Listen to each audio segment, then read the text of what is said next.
Good afternoon, everybody. Thank you so much for taking the time out from what seems to be the busiest ever Revo conference downstairs. It's really pumping, isn't it? It's great to see.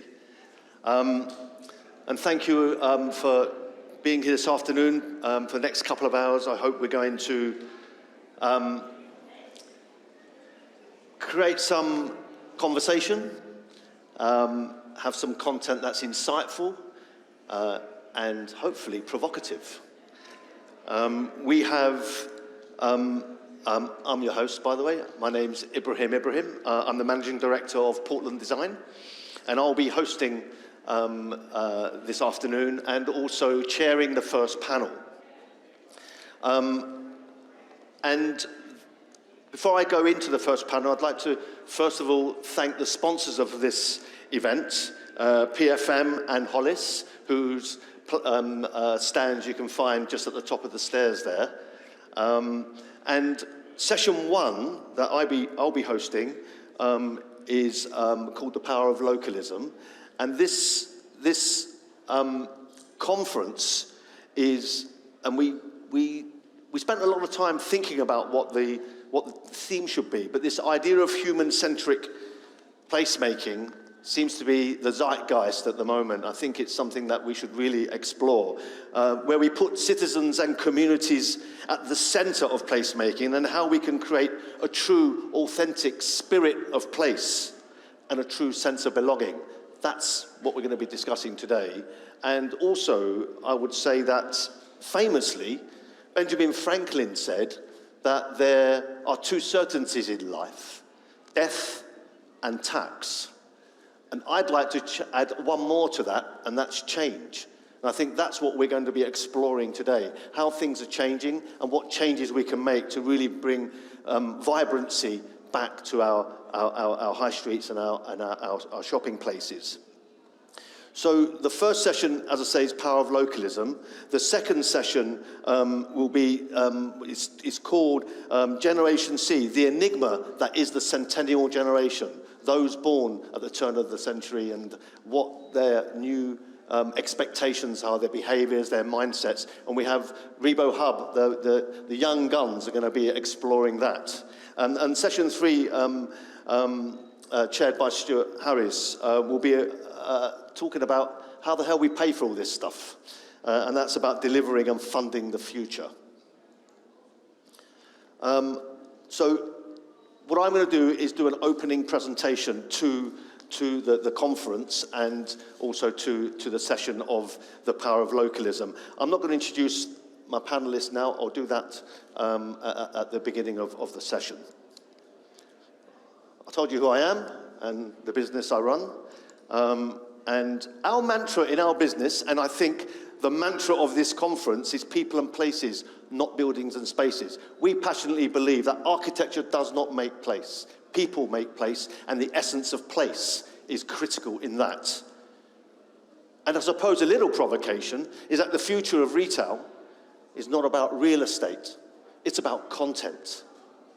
How we develop content whereby real estate is a byproduct of that content, and how that content is informed by understanding culture.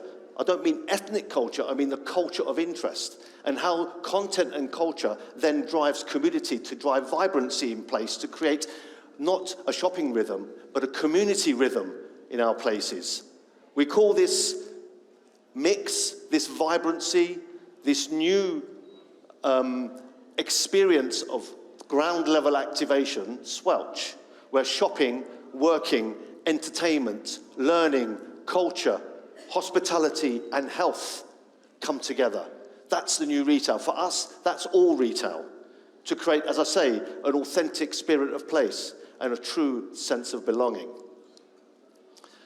And we do a lot of work with brands, with FMCG brands, and we talk a lot about buy brands and join brands. And we've put a lens of place through this sort of strategic idea, how you shift from a buy place, a place for transaction, a shopping place, to a join place, a place of community. And we created a series of shifts, if you like, where a buy place has a landlord, a join place has a host. A buy place thinks about operations, a join place thinks about service. A buy place thinks about periodic visits, a join place really drives daily visits. A buy place invests in pre-purchase promotion, come buy one, get one free. A join place invests in post-purchase advocacy, sharing, what do you think? A buy place thinks about shopping, a join place thinks about community. A buy place focuses on what it says to people. A join place focuses on what people say to each other. Don't forget, social media is not a broadcast channel, it's a dialogue channel. A buy place thinks about the content of advertising. A join place really focuses on user-generated content and sharing. A buy place thinks about data on catchment, missions, demographics. A join place gets true street-level, in-depth, immersive insight into community. A buy place engages with people as consumers. A join place engages with people as citizens.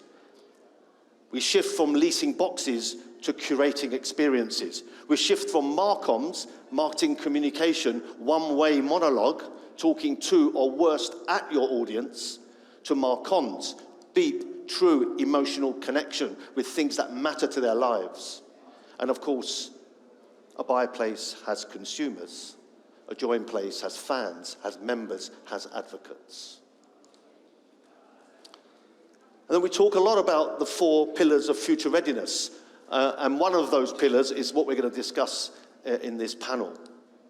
The first is fast. These are the things that we must deliver to be truly future ready, to respond to the changes that I talk about.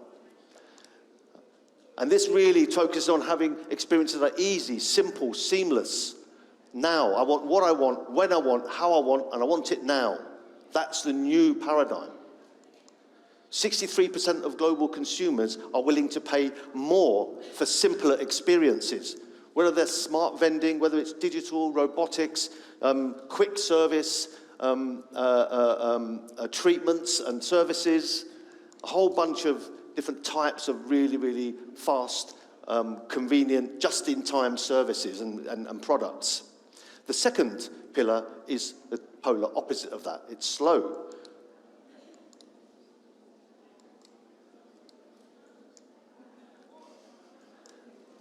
I thought I was going to have to improvise then.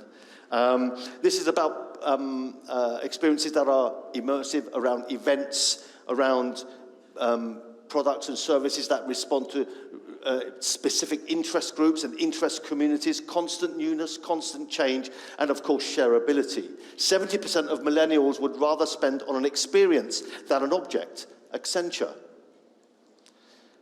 Whether that's live streaming events and different kind of services, whether it's shops like Gentle Monster, it's more like an installation, an art gallery, impromptu performances with Soffair sounds, and of course things such as competitive socializing and many other slow, immersive experiences around learning, around storytelling.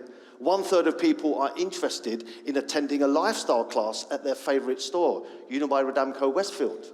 Really interesting statistic.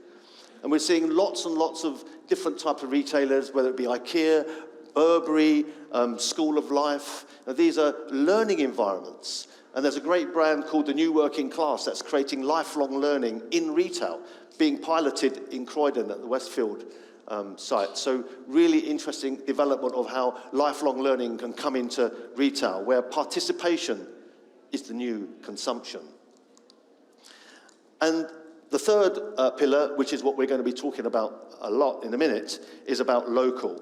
How we create experiences that are around local, independent, supporting local. And of course, these are unique experiences and more sustainable and authentic. But it doesn't stop at independence. Increasingly, international, national brands are localizing their offer. Nike are real pioneers in this. They're using the data from their audience locally to drive and inform assortment in their stores, as do neighborhood goods. Lush are partnering with local coffee shops. Vans are creating events with local influencers. And of course, Rafa Clubhouse is all about local community. It's a community place. It's no longer a transactional space. It's no longer physical retail being a channel of distribution. It's about community. And one of my favorites is Plaza Fiesta. This was a failing shopping center in Atlanta, which was acquired and turned into a Hispanic destination with shops, with restaurants, with doctor surgeries, classes, dancing, childcare, a whole bunch of things. And it completely transformed the center. What's interesting is that most of the customers were not Hispanic. They went there for a true, authentic Latino, Hispanic experience. And of course, Lone Design Club is really, really getting traction and really bringing local designers and local makers and combining that with learning, with events. And they're doing a lot of stuff around the UK at the moment. Check them out, they're great. And there's some really interesting stats there of some of the data that they're finding from their locations. And the final pillar of the 4 is belong. This is around ethical consumption. It's around brands that have a purpose, brands that go beyond product, brands that really drive values, where the brands align with the values of their audience and not just around transaction. And they really, really drive communities and how we can have the physical spaces as almost community centers.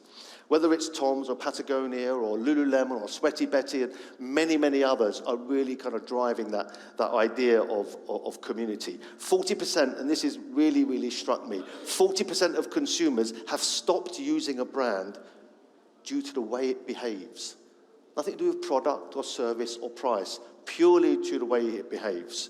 We're seeing brands like Gymshark and others really driving community. So they're the 4 pillars. To leave you with some final thoughts, retail has always been and will always be about 4 things. Only 4 things: recruitment, transaction, fulfillment, and retention. What's very interesting is that transaction and fulfillment is increasingly moving online. So in terms of physical space, we're increasingly left with recruitment and retention. If a brand, a retailer, takes a space to recruit and retain customers, whereby its transaction and fulfillment model is online, then it's treating that physical space like a media platform. It's about recruiting. That changes the game. It changes the design of the store, it changes the master plan, the mix, its location, its architecture, its service proposition, its technology, its data. It changes everything. And most importantly, it changes the revenue model and the rent model. And that's, I think, the big subject, and I don't have a solution to it, but I think it's a very important thing that we need to discuss. So that really leads us to think about the physical space begins to polarize into 3 different typologies of space, and typologies of space, the way brand use them, and the revenue model and the proposition. So the first is traditional, transaction, fulfillment, based on traditional rent models, and maybe some click and collect data that drives rent. The second is what we call community. It's where a brand takes a space to bring its community of interest together. What's the rent model? Is it based on footfall? Is it based on the amount of time people spend there? Is it based on how often they come back? Is it a subscription model? There's a whole bunch of ways we can capture data around a community space that drives a new revenue model. And the third, and I think most important, is what we call recruitment. This is where a brand takes a space to recruit customers. This is really interesting, to drive them online to deliver media impressions. How do we value a space with its ability to drive media impressions? And this is a great example of Converse. It was an experience for 4 days. You can see the data there. But the most important piece is it drove 226 global media impressions. Shares, tweets, comments, photos.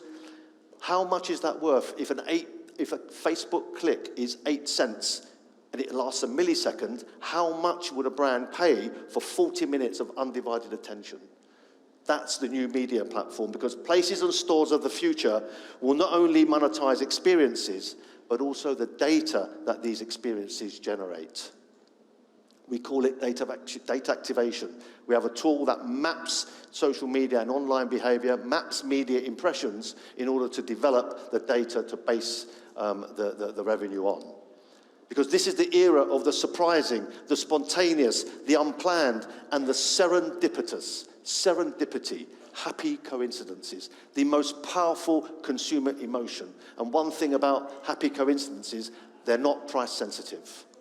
We want to develop serendipity machines. This is the new placemaking, because it's no longer about sales per square meter. It's about ideas, engagement, senses. How many surprises per square meter have you had in your places recently?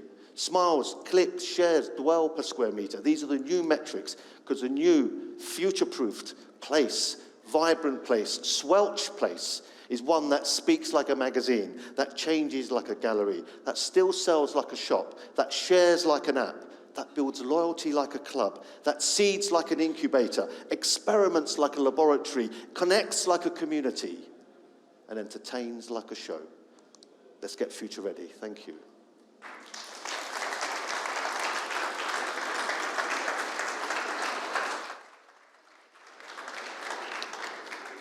So now the fun starts. If I'd like to get my panel up here, please, on the seats. And I'll introduce you, well, you'll introduce yourself, actually, when we get started.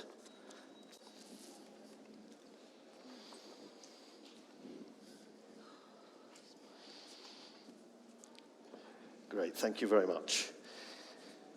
Wonderful. Okay, so what I'd like to do is get each panel member to introduce themselves, but whilst introducing themselves, to really describe one phrase, one idea that they believe that makes placemaking leadership really effective in terms of leadership, whilst you're introducing yourself. Michael.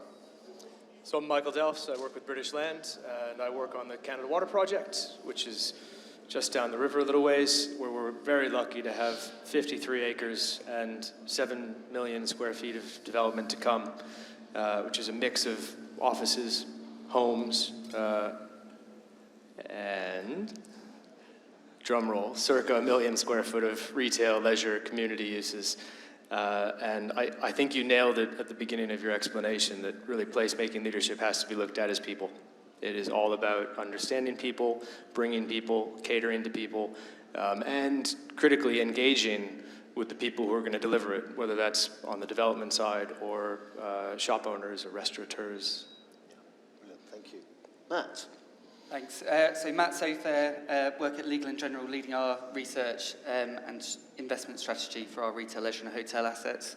And on the point around, I guess, placemaking leadership, I think for us, the way we think about stuff is taking a very place-based approach to all our investments and our asset management strategies.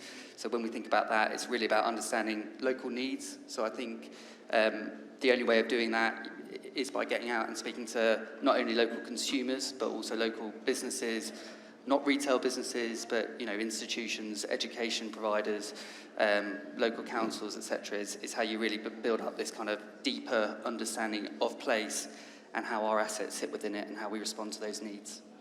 Great, thank you, thank you. Ailish. Hi everyone. I'm Ailish Christian West, long-time associate with Revo, so I'm really delighted to be here. So I'm currently the Chief Operating Officer for Get Living, which is a build-to-rent, known for being a build-to-rent operator, investor, developer.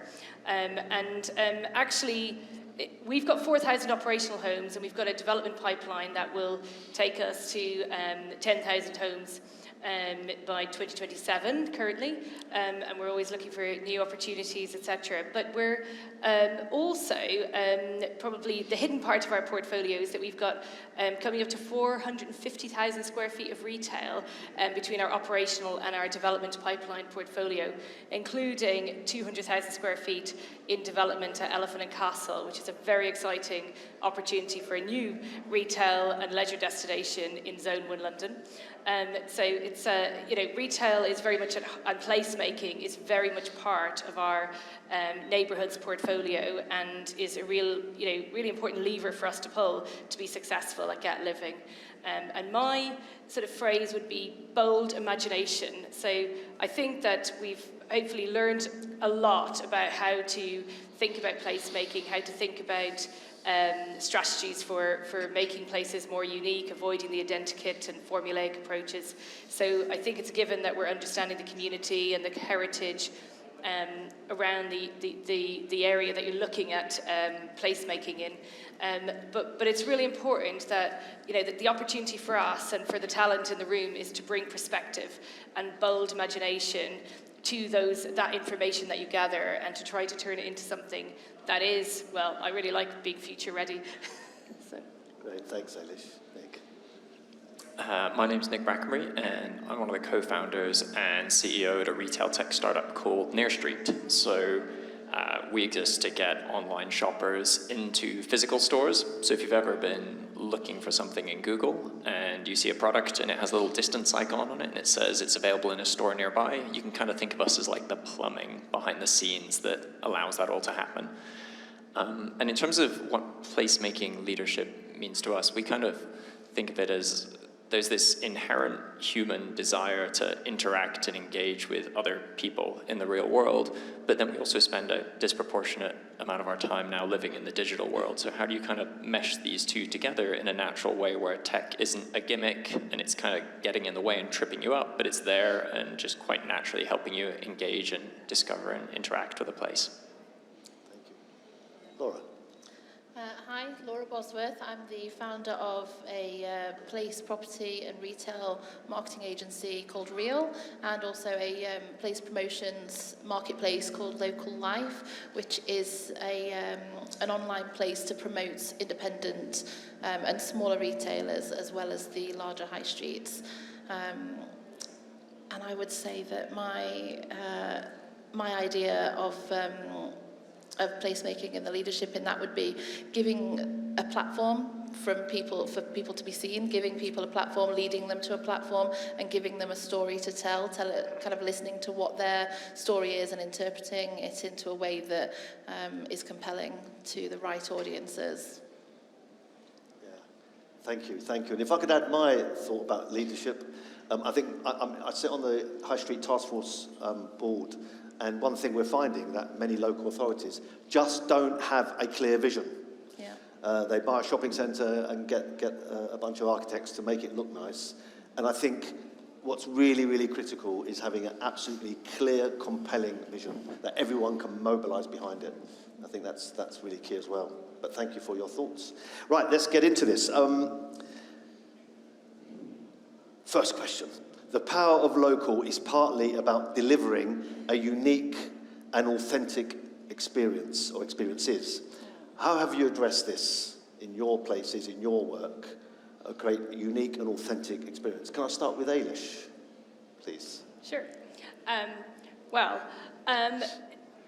I think that in the residential neighbourhoods that we're creating and operating, they're all very close to transport. We've got 2 operating in London, and we'll next year have a 3rd at Lewisham. So we've got East Village, Stratford, and Elephant and Castle, like literally on transport hubs.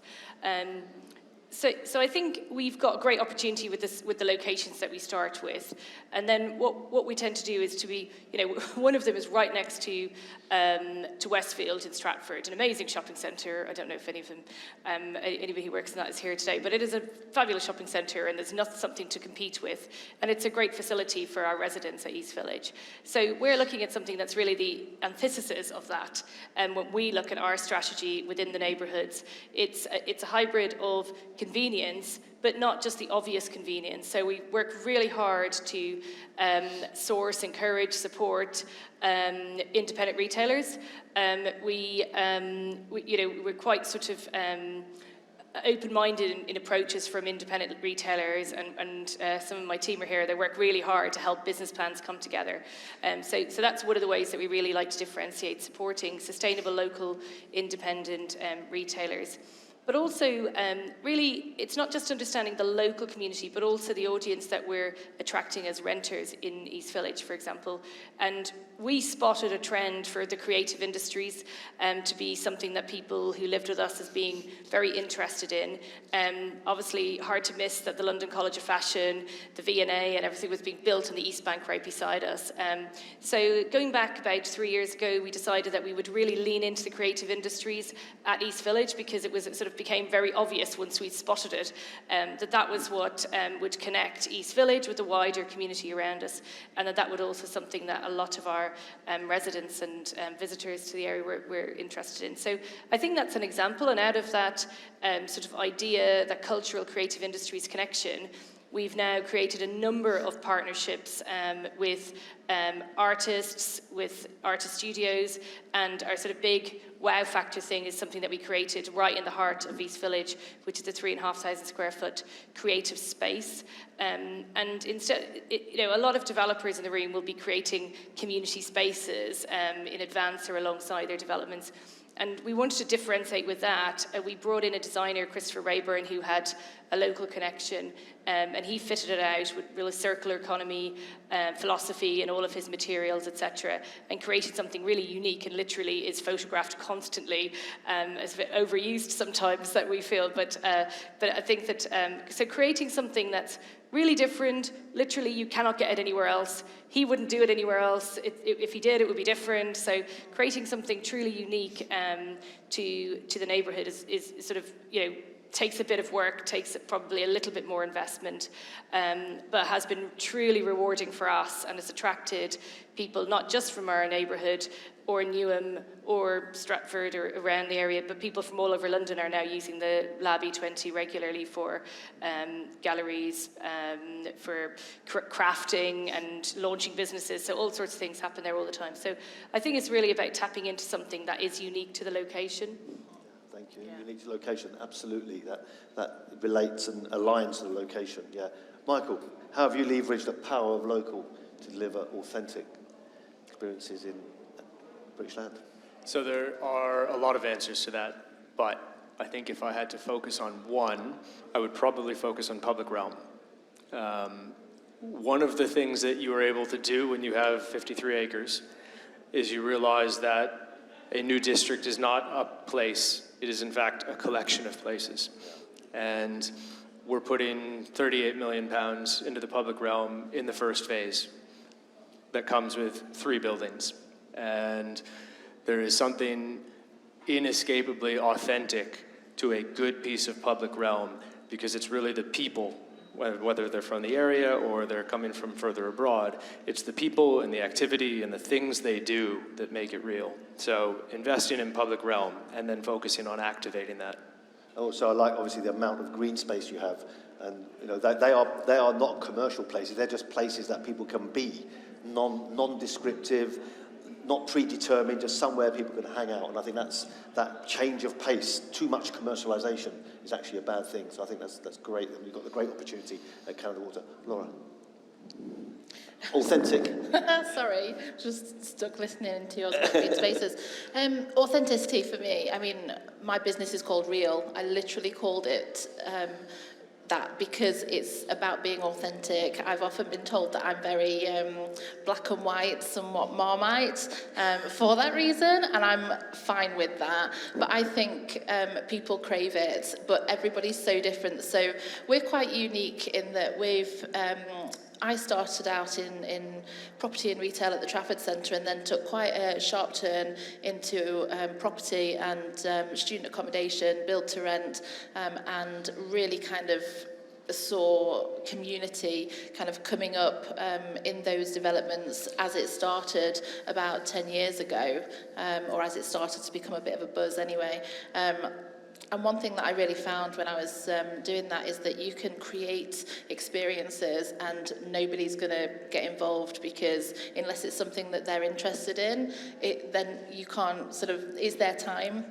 So we facilitate conversations with bids and with high streets and universities and our property clients to understand what their customers and their future residents are actually going to be interested in, and then we help them to sort of put together a strategy and a plan of what that engagement can look like, and what the experience can look like, so that they, there is an experience there that people actually want to get involved in, and that way I see that as authentic, because it's coming from the people that are going to be involved in it and creating it. Ultimately, without them, there is no experience. Thank you. That's a very good point. Absolutely. Matt, I'm going to start with you on this next one, and it's sort of a related question, so you can weave in the authenticity piece in it. What moves have you made to help support new businesses and help them to thrive? It's about new businesses, and how have you supported them in thriving? Because that's a really critical part of placemaking. Yeah. So probably one of our flagship, I guess, examples of that, where we've really had a focus on new businesses and supporting them through their journey, is in Poole, where we own a shopping centre asset. Just outside of that, there's a small high street, which around 5 years ago was completely vacant, and very difficult to see a kind of big alternative use play coming through that. So what we did was we gave away those 10 units to 10 amazing Dorset-based entrepreneurs, retail businesses primarily, but everything from a fishmonger to a surf shop to a gin distillery to a coffee roaster. So an amazing kind of curation of different brands all in one place. We gave those units to them rent and rates free for the first 2 years. And I think a lot of people get kind of focused on the rent-free element of it, but really this is all about curation and really giving an identity to a street, which ultimately previously was focused on national chains, and now really is reflective of the best talent in Dorset. And 2 years on from that now, 60% of the original brands have stayed. They're now paying rent, and then we've got 4 amazing new brands. Women's wear brand. We've got another perfume shop as well, which has gone in. So it's amazing to see this kind of really unique, independent, local high street really catalysed within our area. And off the back of that, it's really catalysed a lot of other initiatives within our scheme, including a co-working space, which in itself has kind of got a whole business support function built into that. And the amazing thing around that is within Foundry, our co-working space, you've got a business support entity which supports the business users within that co-working space, but also supports the local independent retailers that are taking their first ever shop on the Kingland High Street as well. So us thinking, I guess, the initial catalyst is free shops, but from then onwards, actually, it's thinking about how do we help these businesses grow, scale, and be there for the long term, which is kind of key for us. I know Kingland quite well, but do you think that the development at Kingland has led to retailers taking space in the Dolphin itself? Has it impacted the actual centre? Yeah, I would totally say it has. I mean, like our vacancy across the scheme, we were probably going to be in a position 5 years ago where we might be 20% plus. So it was a difficult asset. Internally, that was how it was perceived. But the transformation has been huge.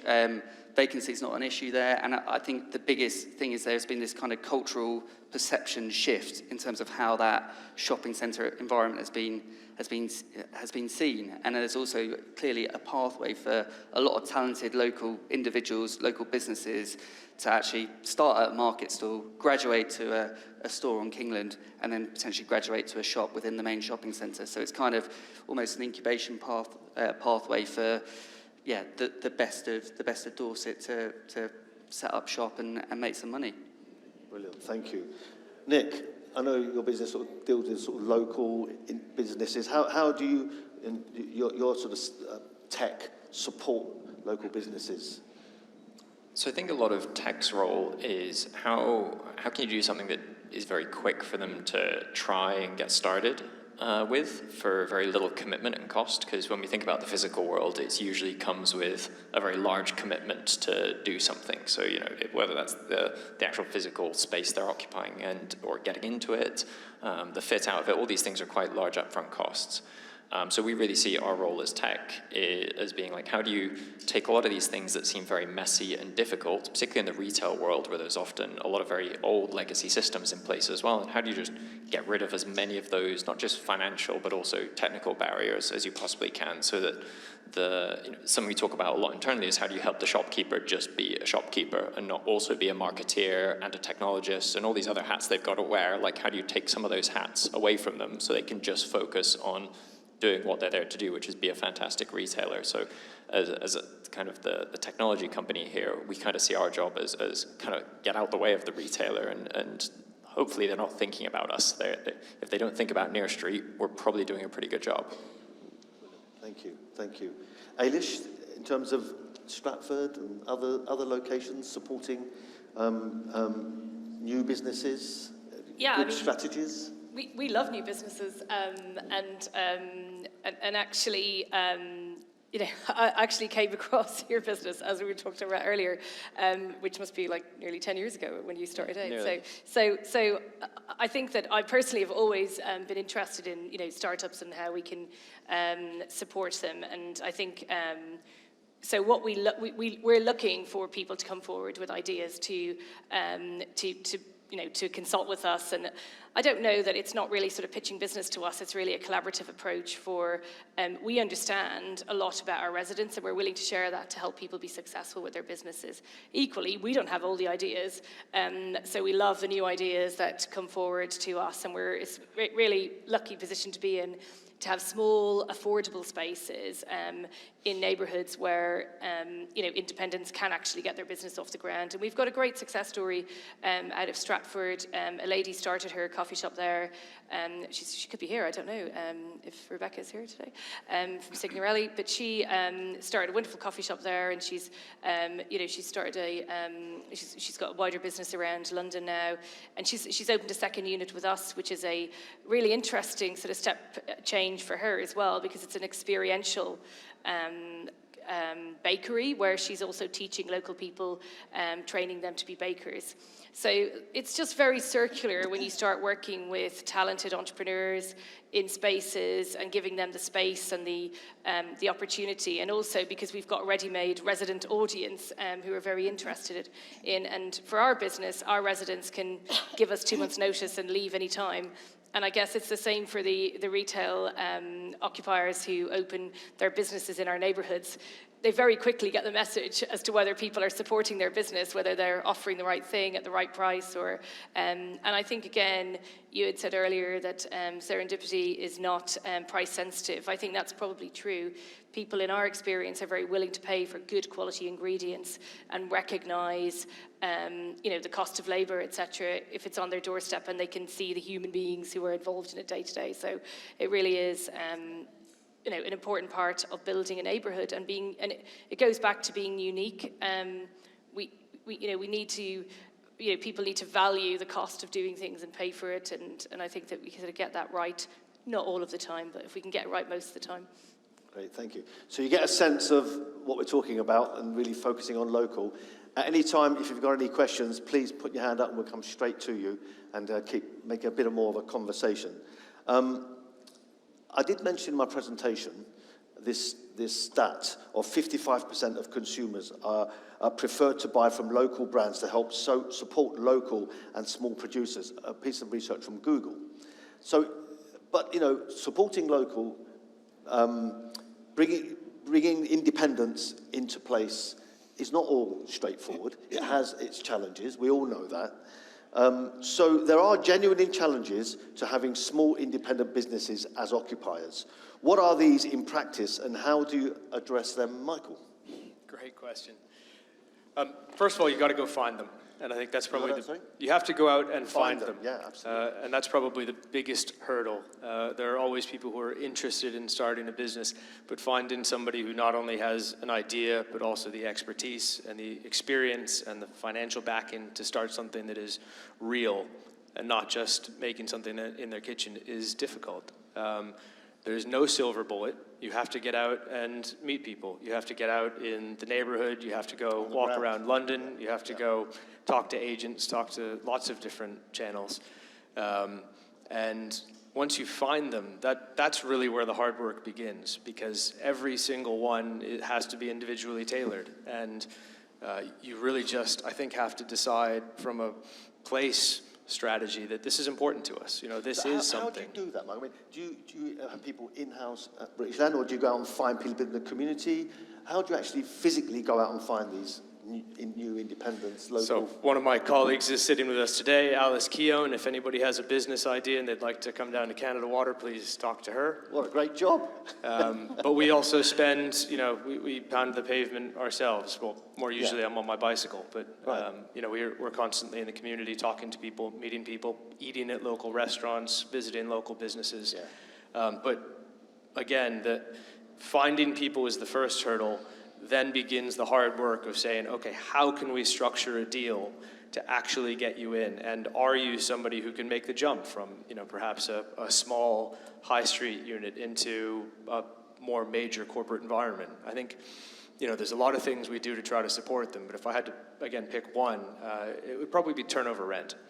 It's not the sexiest or the fanciest thing, but putting somebody on a turnover rent is a way of making it affordable to them, but also putting in place a structure that allows long-term sustainability of their business and our business, so that when they are successful, we share in the upside. And what about some of the real challenges, some of the difficulties you've encountered, where maybe it hasn't worked?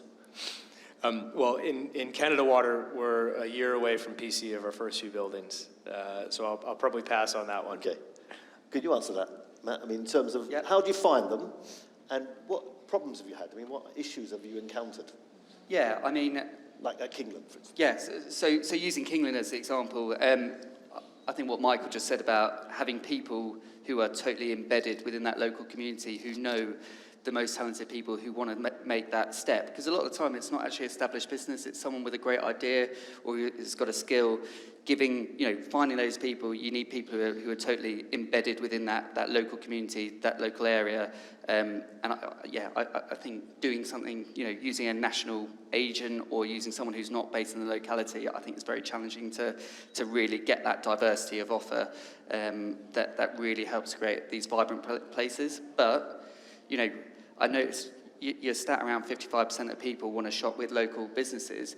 I think a lot of people have the aspiration that they want to shop with local businesses, but ultimately they're not willing, in many cases, to sacrifice on quality. So these businesses have got to, they've got to be delivering high quality products. They've got to be delivering a high quality environment.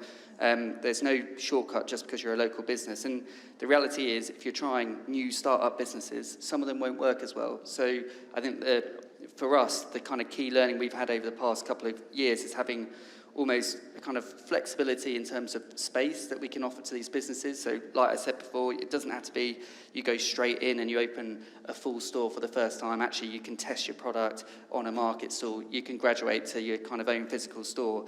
But I think you've also got to be patient with these businesses. If you believe in the product, you believe in the business owner, ultimately, then you need to be patient and give these guys time to make some mistakes, but also put some support in place, hold their hand with certain things which won't be familiar to them. And what Nick said earlier around, businesses have lots of hats that they need to wear. If we can take some of those hats off them, whether it comes to, say, fitting out a unit, whether it comes to actually understanding how they can get access to new funding, etc.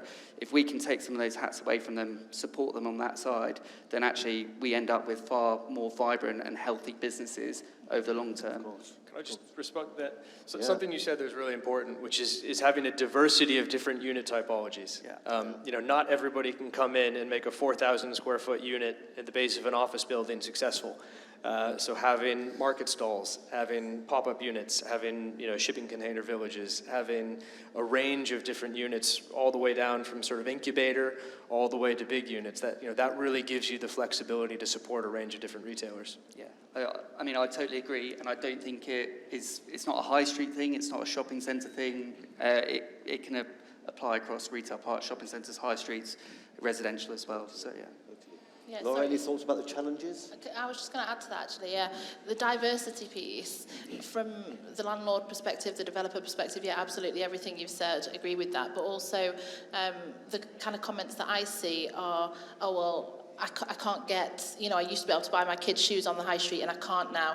They can't find one thing, I say they, consumers can't find one thing, and more often than not, I find that they just leave it and go to tried and tested online because they've literally got the world at their fingertips. So having that diversity and allowing people to know that actually they can there is more, these smaller independents in particular, or even if they're not, you know, the national chains, if they're on the high street, the physical bricks and mortar, you can go in there and there are products there that you want to purchase or experiences, whatnot. I think that diversity is really key to that, because people aren't going to get up off the couch, drive into town for one thing. It just doesn't happen.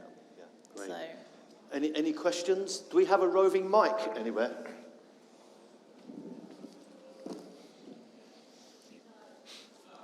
No, we don't.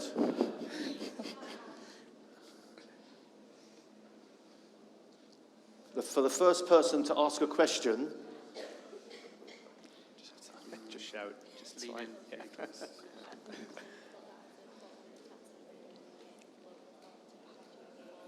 so we got no mic, no? Okay. Do you want to shout it out? Sorry. If you tell me and I can go back. I can try. Excuse my accent, I'm northern and some people Lovely. people, Brilliant. so I apologise. Nicola, Rotherham Council, the Regeneration Department. You touched on a really good point about working with local agents and not national agents. And Rotherham Town Centre, we've got £200 million of funding which we've won. We've got a leisure scheme, flagship scheme that is going to be fantastic. We've got Travel Lodge, we've got 4 food and beverage restaurants, and then in the high street we've got fantastic independent units, absolutely brilliant, they're thriving, but we have a core gap in the market, which is these national agents that, thank you very much, that won't engage with us and aren't that bothered about local, thank you, that aren't that bothered about Rotherham Town Centre. We're a tiny town centre in the middle of South Yorkshire that's got Sheffield and Meadowhall on their doorstep. So how do we engage with these national agents who don't really want to work with us? I was going to give a prize for the first person to ask a question, my book. Oh, Free wow, copy. thank you very much. That's why I went down there. Okay, so national brands in local places, how do we get them? Who would like to answer that? I wonder if you really do want them, is my question. National agents. Oh, okay. That we can't seem to fill. We've got lots of independent, thriving businesses, but we don't have the spaces for them because we don't own them. We've actually got no empty units as an authority, but we have national agents who do have empty units who don't seem to bother about filling them. How do we bridge that gap? I would personally say that you're probably doing the right thing by coming here and trying to sort of spread the word and gaining some more publicity about your town centre. And I'm really sorry, but I didn't hear which town centre it is. Rotherham. Oh, Rotherham. Oh, I know Rotherham, yeah. So I think that, and you do have a lot of competition, so, but I do have a lot of sympathy, honestly, with agents because they're, you know, probably not making the same level of fees that they were previously. So I've got London schemes, and I don't always have agents queuing up to work on our schemes. There are people who've definitely said no to us as well. But what I've really always found is to just try to find the right person who will really commit to it and really try through it. And I think there probably are some regional, you know, you've got breadth of regional contacts who could be more interesting for you than an agent based in London who, you know, maybe will find it hard to commit to the meetings, etc. So, But it is interesting, and I think that there's an opportunity, isn't there, for more platforms, more places to advertise your space, and I would definitely look at PR for your town centre as a way to attract more interest directly from retailers or agents. Great, thank you. I want to move on, because we're running out of time, actually. Laura, question for you to start with. What roles do bids play in placemaking, and do you have any experience in how they manage the places under their control? Yeah, bids, wow. So I don't know if there's any bids here, but well done, you have an absolutely huge job. I mean, the role of bids for me is to be that conduit between the high street, your levy payers, retailers, and the council, or, you know, knowing what's going on, basically. So I think the role there is really important. But in terms of managing what happens in their place, we support them through helping them tell their story by helping them engage and understand ROI. So our platform allows their members, levy payers, to be promoted. So going back to what Nick said, it takes that element of a job that business owners never wanted and don't know how to do off their plate, and we do it for them. And it also answers or solves a problem for bids in terms of how do we promote our place to people locally, rather than, you know, just go off your online, or we're promoting our brand, or we're promoting our town. We support them to actually promote the people of the businesses, what they do, and to local people as well. So rather than going online, it's this whole piece of, you know, this is all the things that you can do in this bid area. And whilst bids do a great job, they're generally working on really tight budgets, and they're normally a very small team. And what I found out more recently is that they're quite often conjoined with the destination management as well, and the tourist board for that area. So why do we put so much budget and so much time and effort into promoting this destination out of area, and then inside area to people who live there and residents, people who are actually going to return? We don't really put much into it. So we sort of support bids in doing that, and I think that's a really, really important role for them, because although they're re-elected obviously they do their ballot every 5 years, and they've got a whole host of things that they need to achieve, generally there's no what's the return, you know, what have you actually achieved? You know, they can go through and tick a box and say, okay, so we said we'd make the streets tidier, we've done that, so what? You know, so we support them with that, and I think that's a really big role for them to play, to then talk to councils and try and get more funding from central government or wherever else it is. The so what piece is really important, so we support with that, and I think that that's kind of pivotal to high streets, because there are so many independents there that don't know how to do other than what they want, what their business is. That's what they went into business to do. You know, I don't know how to make shoes because I'm a marketer. If that was part of my role, I'd outsource it. So that's what they do. Any other thoughts on bids? I visited Birmingham, actually. There's some really interesting things going on there with bids. Yeah.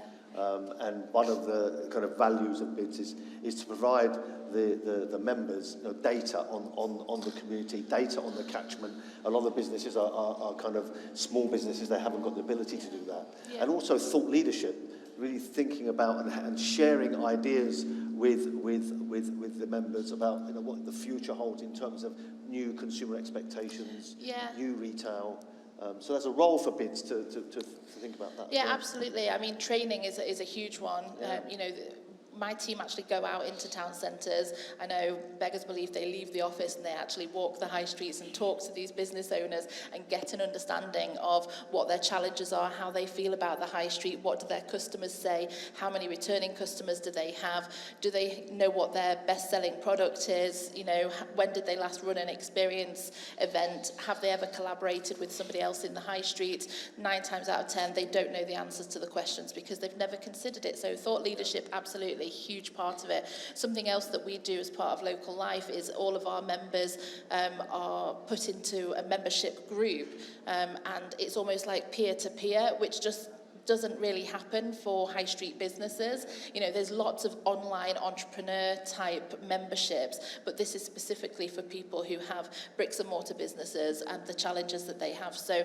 you'll have, you know, businesses from every region, South Coast, you know, Highlands, Islands, you know, all the way across the country sort of going on there, and they have a platform privately to discuss their challenges, which, I mean, yes, thought leadership is great, training is great, but also talking to somebody that's going through the same thing has been quite empowering, I think, for a lot of them, and they kind of solve problems between themselves. And, you know, if they didn't have that platform, I don't know where else they would go other than, you know, annual conversations that they have with the bids. Yeah. But I know that our clients have, you know, they've certainly seen a benefit from it, but I definitely would go back to that so what piece. That's so important.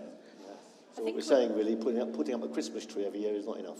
Well, it's nice, you know, keep doing it, definitely keep doing it, but ultimately, you know, why are people coming to you, you know? It's just understanding more of the data, giving them the analytics. Anybody that's on Local Life, we tell them who's been to their page, who's bought, where they're from, so they can see that it is more of a local audience. And, you know, then obviously you've got the sustainability side of that and all of that stuff. So, yeah, I'm seeing this, so. Thank you. Okay, I think we've got to the final question. I want to start with you, Nick, on this. Again, it's, you know, really drills into what's important about localism. So much of what independent businesses do cannot easily be measured. How do you deal with this in a strictly commercial world? I would probably argue that a lot of what large businesses do also can't be measured. They just have more budget to convince themselves that it in fact can be through econometrics and things like that. But I think one of the problems we have is that, there's, well, how many people in the room are millennials? Like a third? Cool. We're all starting to get into like mid-level and early leadership positions now. And that's great, but we've all grown up with tools like Google Analytics and Facebook ads that all give you precise conversion rates for everything you do. So you can see a click and you can see a conversion, and that just doesn't exist in the real world. And so we kind of have a generation of people that are addicted to these online metrics that don't work in the physical world. And so a lot of what we do, which is for independents but big businesses alike, is how do you take lots of proxies, so lots of signals you can get from the online world, and then find a way of connecting them to something that you can't measure so easily in the physical world. And this isn't just an independent, but this is something for any retailer. And then you can get to a number like revenue that you do care about, but you can't let the best be the enemy of the better with these things. And any thoughts about how you help independents in a really sort of strictly commercial world, how you may support them, get them through some of their challenges? Michael, Ailish? I think for me, you've just got to be prepared to fail. And, we really look at the management team and whether they're willing to pivot their business plan. And I think that's been my experience from TrueStart when we first met, that people who are prepared to learn have a better chance of succeeding. I thought 6 out of 10 of your retailers in Poole succeeding was a very good result. Yeah. I thought that's definitely higher than the average and a really, really positive outcome of that project. So, and I think so it's willing to collaborate, or maybe you put 2 retailers together who kind of have a good idea, have a following, but together they can't sustain a unit on their own. You put them together. So we're pretty open-minded and sort of supportive of doing different things. And I also think that when you're dealing with independents that put their own sort of money on the line, that we like to try to intervene early actually and try to avoid lots of big debts being built up, and also sort of businesses struggling are not good for your neighbourhood. So we like to intervene and try to offer our support earlier, which doesn't always work, but. So I think measuring for us is about how our residents are reacting in the community, and then from the commercial occupier, they got to have to decide whether it's giving them the lifestyle and the response they were looking for. I've got a friend of mine who's a developer in Seattle named Liz Dunn, and she does some of the most beautiful mixed-use projects that you'll ever see in your life. And she has a lovely saying that the ground plane is your strategy. Everything above that is how you collect on that strategy. And I think that probably captures the commercial reality of placemaking better than anything else I've ever heard.